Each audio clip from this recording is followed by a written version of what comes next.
Hi అండి. అందరికీ నమస్కారం. అందరూ ఎలా ఉన్నారు? Welcome to Devi Pramila official YouTube channel. ఈరోజు వీడియోలోకి వచ్చేసరికి మన చిన్న గార్డెన్‌లో ఉన్న మొక్కలనైతే ఇంకొన్ని చూపిస్తానండి. చూసేయండి. ఇక గనాసరి గోంగూర అంటాం కదా! ఈ గనాసరి గోంగూరనేంటంటే వండుకున్నప్పుడు కొంచెం పులుపైతే వేసుకోవాలండి. ఎక్కువ పులుపైతే ఉండదిది. ఇక కరివేపాకు చెట్టు, ఈ చిక్కుడు పాదండి. ఈ చిక్కుడు పాదేంటంటే అత్తయ్య లాస్ట్ ఇయర్ పెట్టారు. ఆ గింజలు ఎండిపోయి పడి ఆ మట్టిలో మన వర్షాలకైతే వచ్చేసిందండి. చాలా బాగా పాకింది. ఈ జనవరిలో కదండీ మనకి ఇంచుమించు పూతొచ్చేది. ఇక జనవరి టైంకైతే ఇంకా బాగా పాకి కాయలైతే ఎక్కువ వచ్చే అవకాశం ఉంది. నాటు చిక్కుడండి అది. కనుపు చిక్కుడు అంటాం కదా అది.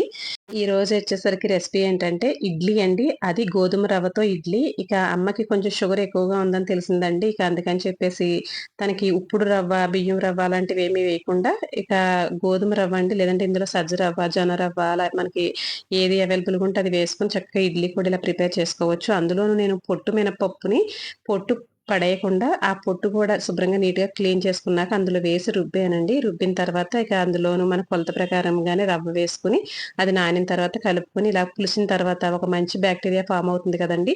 ఆ పులిసిన తర్వాత ఇక ఇడ్లీ అయితే ఎప్పుడులాగే వేసుకున్నాను. ఇక దీనిపైన ఏంటంటే పనస ఆకులతో ఇడ్లీ అని మన ఛానెల్‌లో పెట్టాను కదండీ! ఆ పనస ఆకులను కూడా చక్కగా తెచ్చుకొని వీటి పైన పెడితే గనక షుగర్ పేషెంట్ వాళ్ళకి చాలా మంచిదండి. అసలు ఒక ఆయుర్వేదిక్ మెడిసిన్‌లా పనిచేస్తుంది కదా!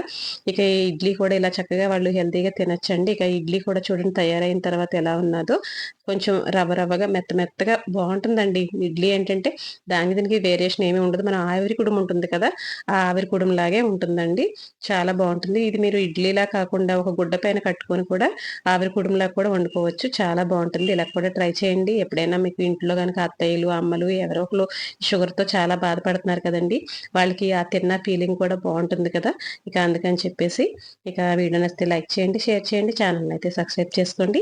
పక్కనున్న బెల్ ఐకాన్ అయితే క్లిక్ చేయండి. నా నోటిఫికేషన్స్ అన్నీ మీ దాకా రావడానికి.